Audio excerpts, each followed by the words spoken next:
A debug command can be super valuable. A debug command is going to, well, take a look at what's happening on screen. We're doing a debug of all IP packets.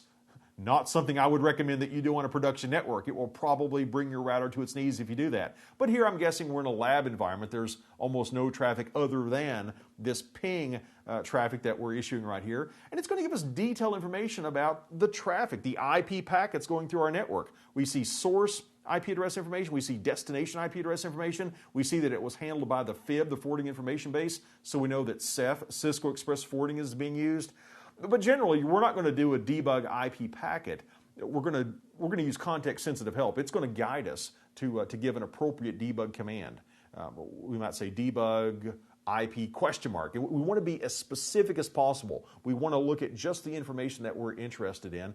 And if we're not using the debug command, we want to turn it off. We want to do an undebug all. We can do a U space all to turn off the debug.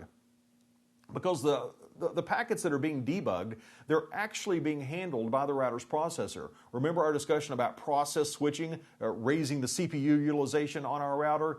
Yeah, I've had to do it before. I admit, I've done the debug IP packet on a remote router, and I had to make the call of shame where I had to ask somebody to go in and reboot the router because that router became so consumed with debugging the IP packets that it didn't have time to respond to my console session. I was disconnected. Yeah, you probably don't want to do a debug IP packet, but debugs can be useful, but only use them when you need to.